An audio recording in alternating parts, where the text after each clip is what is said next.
Dia faly miarabantsika rehetra ny tena koa ao anatin'ny fotoanantsika izay eonantsika isan-kerinandro anaovana resadresaka. Mirary soa ny ray aman-dreny, mirary soa ny mpanabe ary mirary soa ihany koa an'ireo izay rehetra beazina ny tenako. Efa mihamana kaikaiky ary efa kely sisa andro vitsivitsy sisa dia ifarana ny taona 712. Izany moa dia eloavan'ny krismasy izay mandalo indray mandeha isan-taona. Ny krismasy no mandalo indray mandeha isan-taona, fa eto dia te hiresaka amintsika ary mitafa amintsika, miteny amintsika fa ny krismafy dia mandritra ny taona dia tsy maintsy iainantsika ary mbola iainantsika hatrany. Misy fampanantenana izay ataonay mba ahafahana mampienana zany krizy mafy izany, kanefa araka izay anarany hoe krizy mafy izay dia tsy maintsy memafy hatrany ny heriny ary tsy maintsy miatrika an'izay krizy mafy izay isika rehetrarehetra. Koa dia mirary soa an'ireo mpanabe ary ny tenako satria iresaka mahakasika ny fanabeazana isika amin'ny tian'io ity.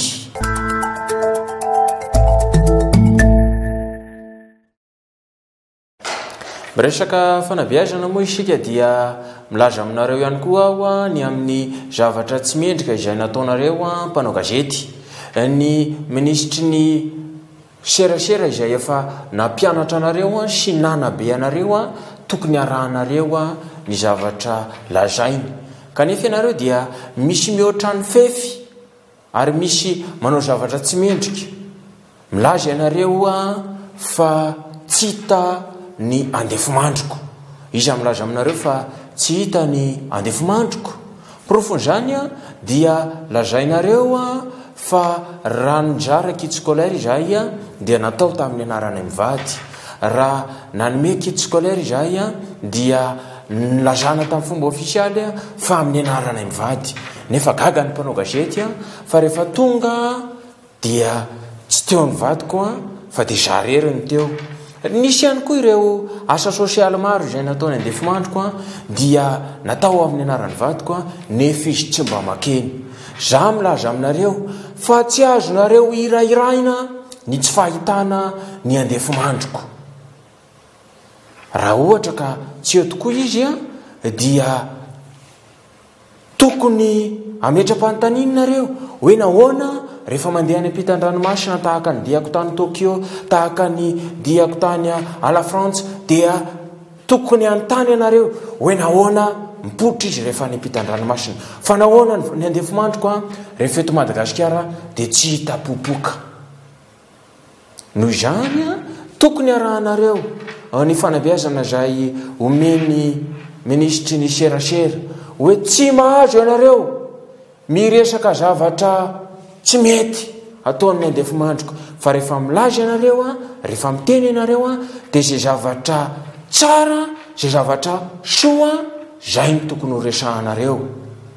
Na eto Madagasikara zany dia za milaza aminareo fa tokony hanao fifaninanana, fa mety isy olona anankiray tsy apoizina, mety andimbon'ny toerana satria ny toerana ifandimbiasana. Zany zao dia zavatra mety hitrango zany.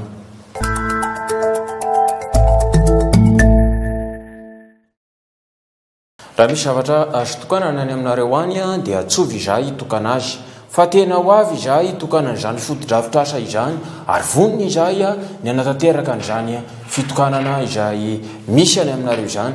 Raha hoe fitokanana fanokanana mpiandry na hoe fanokanana diakona dia tsy hoany kosa aloha izahay, fa raha ohatra misy fitokanana foto-drafitrasa somary lehibebe na kely aza tsy maninona fa andefa soloteny izahay hiatrika an'izany fitokanana izany, satria dia zava-dehibe ny fionana amin'ny olona, zava-dehibe ny firesahana sy ny tafatafa hifanaovana amin'ny olona.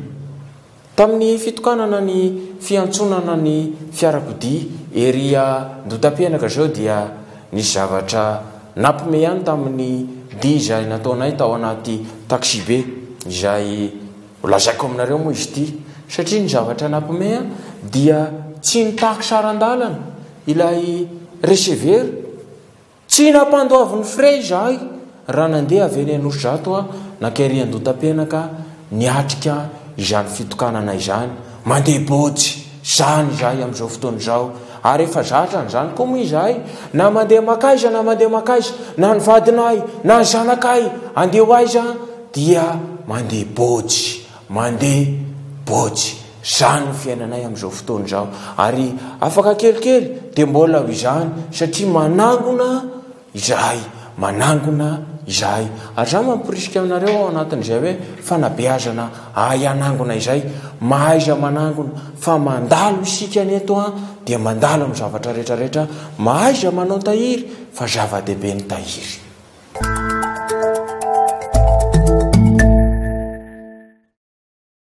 Maraparana ny resadresaka isika amin'izao fotoana izao. Resaka fanabeazana moa zany no resantsika ao anatin'ny fotoana izay ionantsika tamin'ny tian'io ity kanefa dia tsy maintsy ninina ihany ny resaka ireo zavatra maro izay tsy maintsy resahana. Noho izany dia somary amintina kely aho koa ny fiainam-piainan'ireo mpampianatra ireo. Raha mijery isika tamin'ny taona 80 dia manana 1000 kilao ny mpampianatra anankiray ary raha tamin'ny taona 70 tany ho any aza dia ny zanaky ny mpampianatra rehefa mandeha mianatra dia paipate zany no gotehan'ireny zanaka mpampianatra ireny. Amin'izao fotoana izao ny mpampianatra dia mandeha tongotra mandeha mampianatra ary tsy manao kiraro akory manao pieds nus zany no iainan'ireo mpampianatra ireo ary ny zanak'izy ireo rehefa mandeha mianatra dia voatsinefy sy mofo mangazo zany no gotehan'ireo zanaka mpampianatra ireo. Misy aza moa ny sasany tsy mahazo gote mihitsy fa dia miaina tahaka ny fiainany rehetra ireo mpampianatra ireo ary zava-dehibe zany ary zany ny ilaina. Efa niresaka ihany koa aho ny tokony ampidirana mpampianatra betsaka mba ho mpiasa-panjakana kanefa dia tsy vita zany ary tsy ho vitako mihitsy ny anatanteraka an'izany ary tsy ho azoko atao velively ny anatanteraka an'izany kanefa dia tsy maintsy izahay mampanantena ary tsy maintsy izahay miresaka hoe tsy maintsy ho atao izany ka noho izany dia maherezy ary mpampianatra isany maherezy ary mpanabe fa tsy maintsy ho ataontsika izany ary ezaka ho ataontsika izany.